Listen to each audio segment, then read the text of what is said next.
Indian defence से related एक बड़ी अपडेट आई है।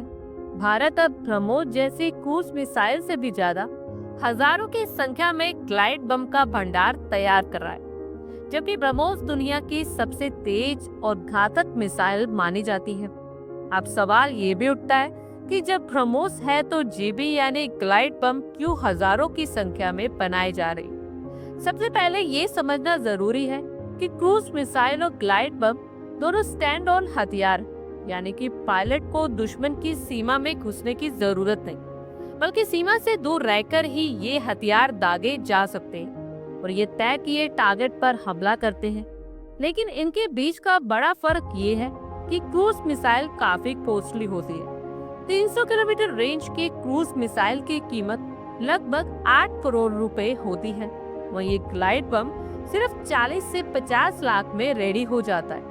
और लॉन्ग रेंज ग्लाइड बम एक क्रूज मिसाइल से कई गुना ज्यादा सस्ता होता है, यानी कि एक क्रूज मिसाइल की कीमत में आप 16 से 18 ग्लाइड बम डिप्लॉयड कर सकते हैं। दरअसल भारत ने ये रणनीति रूस यूक्रेन युद्ध से सीखकर बनाई है। आपने देखा होगा कि रूस ने यूक्रेन पर सबसे ज्यादा ग्लाइड बॉम्ब्स का इस्तेमाल किया। रूस ने देखा कि क्रूज मिसाइल महंगी पड़ रही थी, लेकिन ग्लाइड बम सस्ते थे और जल्दी बन जाते थे और ह्यूज लेवल पर बड़ी तबाही मचाने में भी सक्षम है। इसी रणनीति को अब भारत ने भी अपनाया है। भारत ने ग्लाइड बम के स्टॉक को हजारों की संख्या में बढ़ाने का फैसला किया। अब सवाल ये है कि भारत इसका इस्तेमाल कहाँ करेगा? अगर भारत को दुश्मन की सीमा से सटे 50 से 100 किलोमीटर के एरिया में उनके military stations, runway, tank space और गोला बारूद को तबाह करना है, तो इसके लिए महंगी क्रूज मिसाइल की जरूरत नहीं है। इधर इजराइल भी यही कर रहा है। इजराइल ने भी 1000 से ज्यादा ग्लाइड बम का स्टॉक इकट्ठा किया। तो फिर भारत जैसे देश को इससे कई गुना ज्यादा तैयार रहना चाहिए।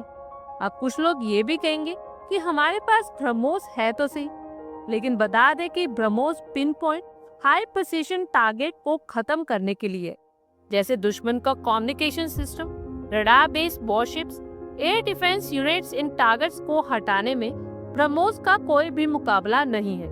लेकिन सेना के हवाई अड्डों को तबाह करने के लिए ग्लाइड बम ज्यादा इफेक्टिव है और ये सस्ते भी साबित होते हैं। अब ये डिप्लॉयड कैसे होंगे ये भी जान लेते हैं।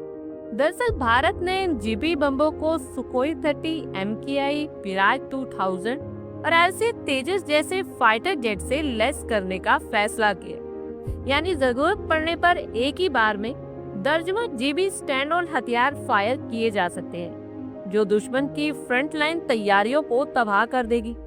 भारत का ये कदम सिर्फ सामने की नहीं, बल्कि आर्थिक लिहाज से भी समझदारी है। युद्ध की सिचुएशन में भारत लंबे समय तक अपनी स्ट्राइक कैपेबिलिटी बनाए रख सकेगा और भारत के इस कदम से दुनिया भी हैरान है, क्योंकि भारत के पास अब हजारों की संख्या में ग्लाइड बम होंगे जो LOC और LAC के पार दुश्मन के बड़े बड़े ठिकानों को सिर्फ मिनटों में खाक कर सकेंगे। भारत के इस रणनीतिक कदम पर आप लोगों की क्या कुछ राय है, कमेंट बॉक्स में शेयर करें। आई होप आपको हमारी ये वीडियो अच्छी लगी होगी और आगे भी इसी तरह के अपडेट्स के लिए हमारे चैनल को जरूर सब्सक्राइब करें। धन्यवाद।